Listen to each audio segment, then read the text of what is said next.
नमस्कार विद्यार्थी मित्रांनो, मी रुपाली देवरमणी आज इयत्ता 12वी प्रकरण 6 वसाहतवादाविरुद्ध भारतीयांचा संघर्ष या पाठाबद्दल माहिती पाहणार आहोत। पहिल्या तासामध्ये आपण अगोदरचे 6 मुद्द्याविषयी चर्चा केलेली आहोत। पुढची 3 मुद्द्यांबद्दल आपल्याला या तासात चर्चा करायची आहे। तर महात्मा गांधीजींची निशस्त्र प्रतिकार चळवळ ह्यांच्याबद्दल आपण विशेष माहिती पाहणार आहोत। तर लोकमान्य टिळकांच्या मृत्यूनंतर 1920 मध्ये राष्ट्रीय चळवळीची सूत्रे कोणाकडे आली? महात्मा गांधीकडे आलं। गांधीच्या अगोदर टिळक युग होतं आणि 1920 ते 47 पर्यंत आपण गांधी युग या नावाने ओळखला जातो। मग गांधीजींच्या नेतृत्व शैलीने व लढ्याच्या अभिनव तंत्राने राष्ट्रीय चळवळ ही अधिक व्यापक झाली। गांधीजींच्या कार्याला दक्षिण आफ्रिकेमध्ये सुरुवात झाली। दक्षिण आफ्रिकेतील इंग्रजांच्या राजवटीत आफ्रिकेतील कृष्णवर्णीयांना व तेथील भारतीय रहिवाशांना हीन व तुच्छ समजले जाईल। त्यांच्यावर विविध जाचक निर्बंध लादले गेले होते। गांधीजींनी या धोरणांविरुद्ध संघर्ष केला। या लढ्यात त्यांनी काय केलेले होते? यश मिळवले। मग 1915 मध्ये गांधीजी परत भारतात परतले। गांधीजींनी 1917 मध्ये बिहारमधील चंपारण येथील शेतकऱ्यांच्या प्रश्नात लक्ष घातले। ब्रिटिश माळेमालक तेथील शेतकऱ्यांना निळीच्या लागवडीसाठी सक्ती करत असत। शेतकऱ्यांनी तयार केलेली निळ कमी किमतीला त्यांना विकत असत आणि या शोषणाविरुद्ध अत्याचारामुळे शेतकऱ्यांवरील अन्याय दूर करण्यासाठी गांधीजींनी सत्याग्रहाचा निर्णय घेतला। तेव्हा सरकारने नीळ लागवडीची सक्ती बंद केली व मळ्यावाल्यांच्या कचाट्यातून शेतकऱ्यांची मुक्तता झालेली आहे। देशांमध्ये वाढत चाललेल्या राष्ट्रीय आंदोलनाला आळा घालण्यासाठी सरकारने सर सिडनी राऊलेट या ब्रिटिश न्यायाधीशांच्या अध्यक्षतेखाली एक समिती नेमली। या समितीच्या शिफारसीनुसार 1919 साली रौलट कायदा करण्यात आला। म्हणजे या कायद्यानुसार कोणाही भारतीयाला विनावॉरंट तुरुंगात पाठवणे, विना चौकशी खटला दाखल करणे इत्यादी अधिकार सरकारला देण्यात आले। या कायद्याच्या निषेधार्थ गांधीजींनी सत्याग्रह करण्याचा निर्णय घेतला। 6 एप्रिल 1919 रोजी हरताळ पाळण्याचे आवाहन जनतेला केले। म्हणजे रौलट कायद्याविरोधी सत्याग्रही लढ्यांनी पंजाबमध्ये उग्र स्वरूप धारण केले। 13 एप्रिल 1919 हा बैसाखी सणाचा दिवस होता। बैसाखी निमित्त अमृतसरमधील जालियनवाला बागेत आयोजित केलेल्या सभेसाठी हजारो लोक जमले होते। त्यातील बहुसंख्य लोकांना सभाबंदीच्या हुकुमाची कल्पना नव्हती। जनरल डायरने लोकांना पूर्व सूचना न देता जमावावर भीषण गोळीबार केला। या गोळीबारात शेकडो लोक मारले गेले व हजारांवर जखमी झाले। जालियनवाला बाग हत्याकांडामुळे साऱ्या भारतभर संतापाची लाट उसळली। रवींद्रनाथ टागोर आणि हत्याकांडाचा तीव्र शब्दात निषेध करून ब्रिटिश सरकारने त्यांना दिलेल्या सर या पदवीचा त्याग केला। 1920 सालच्या नागपूर येथील अधिवेशनात राष्ट्रीय सभेने असहकाराच्या देशव्यापी चळवळीला पाठिंबा देणारा ठराव संमत केला। असहकार आंदोलनाची सर्व सूत्रे महात्मा गांधीजींच्याकडे सोपवण्यात आली। असहकाराच्या ठरावा अन्वये शाळा, महाविद्यालये, विधिमंडळे, न्यायालये, सरकारी कचेऱ्या, परदेशी माल यांच्यावर बहिष्कार घालण्याचे ठरवले। अशा प्रकारे असहकार आंदोलनाला देशभरातून प्रचंड प्रतिसाद मिळाला। विद्यार्थी मोठ्या संख्येने असहकार चळवळीत सहभागी झाले। चित्तरंजन दास, मोतीलाल नेहरू, M.R. जयकर, सैफुद्दीन किचलू, विठ्ठलभाई पटेल, वल्लभभाई पटेल, राजगोपालाचारी अशा अनेक प्रतिथयश वकिलांनी आपल्या वकील व्यवसायाचा त्याग केला व या चळवळीत ते सहभागी झाले। ठिकठिकाणी परदेशी कपड्यांचा होळ्या भडकू लागल्या। गांधीजींच्या असहकाराच्या आंदोलनाला शेतकरी वर्गाने उत्स्फूर्तपणे प्रतिसाद दिला। शेतकऱ्यांप्रमाणेच कामगार वर्गानेही सरकार विरोधी आंदोलनाला मोठ्या प्रमाणात भाग घेतला। देशभर संपाचे सत्र सुरू झाले। 1921 मध्ये या एका वर्षात 396 एवढे संप झालेले होते। राष्ट्रीय सभेच्या कार्यकर्त्यांनी ठिकठिकाणचे संपाचे त्यांनी नेतृत्व केले। स्वराज आणि स्वदेशी येथे यांचे प्रतीक झालेला चरखा घरोघरी पोहोचवण्याचा कार्यक्रम त्यांनी हाती घेतलेला होता। ब्रिटिश सरकारने मिठासारख्या जीवनावश्यक वस्तूवर कर लादला होता। हा अन्यायकारक कर बंद व्हावा म्हणून गांधीजींनी सत्याग्रहाचा मार्ग अवलंबला। गांधीजींनी 12 मार्च 1930 रोजी साबरमती आश्रमातून गुजरातच्या समुद्र किनाऱ्यावरील दांडी या ठिकाणी त्यांनी पदयात्रा नेली। 6 एप्रिल रोजी दांडीच्या समुद्र किनाऱ्यावर मुईट उचलून मिठाचा कायद्याचा त्यांनी काय केलेला आहे? भंग केला आहे।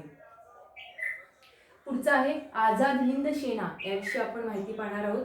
1939 साली जर्मनीचा नेता हिटलर यांनी युरोपात दुसऱ्या महायुद्धाची ठिणगी पाडली। ब्रिटिश सरकारने भारत इंग्लंडच्या बाजूने युद्धात उतरत असल्याचे निर्णय परस्पर घेतला। मग या निर्णयाला महात्मा गांधीजी आणि काँग्रेस यांचा विरोध होता. या युद्धात जपान जर्मनीच्या बाजूने उतरलेला होता. जपानने आग्नेय आशियातील ब्रिटिशांच्या ताब्यातले प्रदेश जिंकले आणि ब्रिटिश सैन्यातील अनेक भारतीय सैनिक जपानच्या हाती लागले. त्यातूनच रासबिहारी बोस आणि आझाद हिंद सेनेची निर्मिती केली. या सेनेचे नेतृत्व नेताजी सुभाषचंद्र बोस यांनी केले होते. सुभाषचंद्र बोस यांनी 1943 मध्ये सिंगापूर येथे आझाद हिंद सरकारची स्थापना केली आणि 1943च्या अखेरीस नेताजींनी अंदमान व निकोबार बेटे जिंकून ताब्यात घेतली. त्यावेळी त्यांनी असं आपल्या सैन्याला सांगितले की तुम मुझे खून दो मैं तुम्हें आझादी दूंगा. ही घोषणा त्यांनी लोकप्रिय केली. 1944 मध्ये त्यांनी आराखानचा प्रदेश मिळवला. तसेच आसामच्या पूर्वेकडील ठाणे त्यांनी जिंकली. परंतु त्यांची इम्फाळची मोहीम ही अर्धवटच राहिली. अत्यंत प्रतिकूल परिस्थितीत ही आझाद हिंद सेनेचे सैनिक नेटाने लढलेले होते. म्हणजे मध्येच काय झालं, सुभाषचंद्र बोस यांचं टोकियो येथे जात असताना विमानमध्ये अपघात झाला आणि त्यांचं काय झालं, भारताकडे येण्याचा तो प्रवास मध्येच थांबला आणि अतिशय प्रतिकूल असलेल्या परिस्थितीमध्ये काय झालेलं आहे, आझाद हिंद सेनेचे सैनिक नेटाने लढलेलं आपल्याला दिसून येतं. पुढचं आहे 1609 मध्ये झालं 6.9चा पॉईंटबद्दल आपल्याला चर्चा करायचं आहे. 1942चा भारत छोडो आंदोलनाविषयी आपल्याला माहिती घ्यायचं आहे. राष्ट्रीय सभेच्या कार्यकारिणीने वर्धा येथे ब्रिटिशांनी भारत सोडून जावे हा ठराव मंजूर केला होता. त्या ठरावानुसार मुंबई येथील अधिवेशनात शिक्कामोर्तब व्हायचे होते. 7 ऑगस्ट 1942 रोजी मुंबईच्या गवालिया टँकवर किंवा मुंबई येथील अधिवेशनात शिक्कामोर्तब व्हायचे ठरले होते आणि 7 ऑगस्ट 1942 रोजी मुंबईच्या गवालिया टँक मैदानावर राष्ट्रीय सभेचे अधिवेशन मौलाना अबुल कलाम आझाद यांच्या अध्यक्षतेखाली ते काय झालेले होते, सुरू झालेले होते. 8 ऑगस्ट रोजी पंडित जवाहरलाल नेहरूंनी या अधिवेशनात मांडलेला छोडो भारत ठराव प्रचंड मताने मंजूर झाला होता. ब्रिटिशांनी तत्काळ भारत सोडावा अशी मागणी सुद्धा करण्यात आली. तसेच गांधीजींच्या नेतृत्वाखाली देशव्यापी अहिंसक आंदोलन सुरू करण्याचा निर्णयही घेण्यात आला. गांधीजी म्हणाले, हे आंदोलन केवळ राष्ट्रीय सभेचे नसून ते सर्व भारतीयांचे आहे. प्रत्येक स्त्री पुरुषांनी या क्षणापासून आपण स्वतंत्र आहोत असे समजावे आणि लढण्यासाठी सिद्ध व्हावे. हा निकराचा लढा आहे हे सांगताना गांधीजींनी पुढे असं म्हणाले की आज तुम्हाला मी एक मंत्र देणार आहे, तो म्हणजे करेंगे या मरेंगे ही आपली प्रतिज्ञा असली पाहिजे. या प्रतिज्ञेसाठी बलिदानाची तयारी ठेवा. गांधीजींच्या या शब्दांनी देशात नवे चैतन्य निर्माण झाले.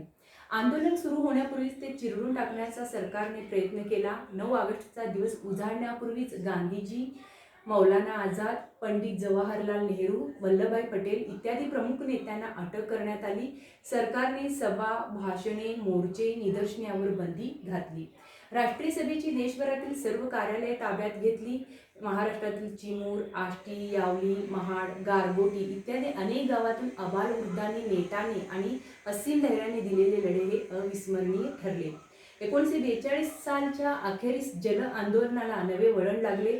आंदोलनाचे नेतृत्व भूमिगत झालेल्या तरुण समाजवादी कार्यकर्त्याकडे आले. Jayaprakash Narayan, doctor Ram Manohar Lohia, Achyutrao Patwardhan, Aruna Asaf Ali, S.M. जोशी, ना गगोरे इत्यादी नेते या कार्यात अग्रेसर होते. म्हणजे देशात अनेक ठिकाणी स्थानिक पातळीवर क्रांतिकारी गट स्थापन झाले. कर्जत तालुक्यात भाई कोतवाल यांचा आझाद दस्ता, नागपूरचे जनरल आवारे यांची लाल सेना इत्यादी गटांनी कित्येक महिने सरकारला त्राही करून भगवान करून सोडले. म्हणजे मुंबईला विठ्ठल झवेरी, उषा मेहता व त्यांच्या साथीदारांनी आझाद रेडिओ हे प्रक्षेपण केंद्र स्थापन केले. 1942 मध्ये देशाच्या काही भागात ब्रिटिश शासन यंत्रणा उलटून पाडण्यात लोकांना यश मिळाले.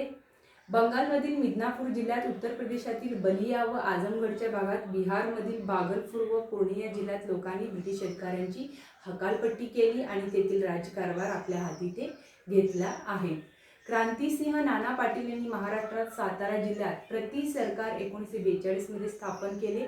आपल्या सहकाऱ्यांच्या मदतीने त्यांनी तेथील ब्रिटिश शासन संपुष्टात आणले आणि जनतेचे सरकार स्थापन केले. कर गोळा करणे, कायद्यावर सुव्यवस्था टिकवणे, खटल्याचा निकाल देणे, गुन्हेगारांना शिक्षा करणे इत्यादी कामे या सरकारतर्फे केली जात.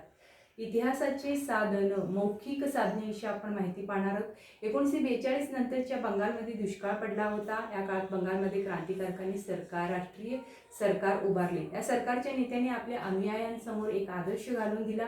अजय मुखर्जी जे स्वातंत्र्योत्तर भारतात पश्चिम बंगालचे काय होते मुख्यमंत्री झाले, यांनी छोडो भारत या ग्रंथाचे कर्ते श्रीपाद केळकर यांना एक मुलाखत दिली। या मुलाखतीमधून आपणास राष्ट्रीय नेत्याचे धीरोदत्त वर्तन, दुष्काळाची तीव्रता आणि त्यासंबंधीचे मौखिक पुरावे इतिहास समजावून घेण्यासाठी किती महत्त्वाचे आहेत हे समजते।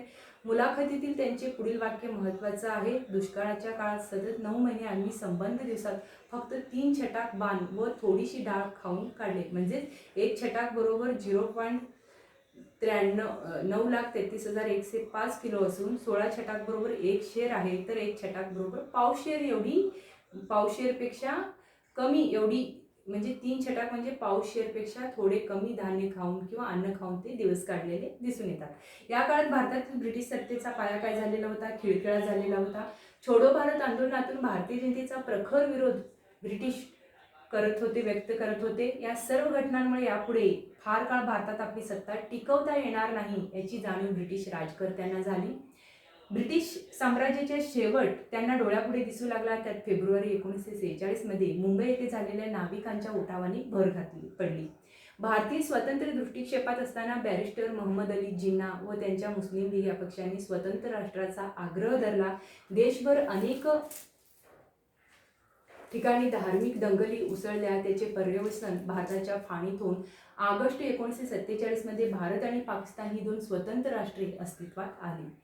इतिहास असे सांगतो की भारतीयांनी वसाहतवादाविरुद्ध लढण्याचा आदर्श जगासमोर ठेवला आणि त्यातूनच पारतंत्र्यातील अनेक देशांना स्वातंत्र्य लढ्याची प्रेरणा मिळाली।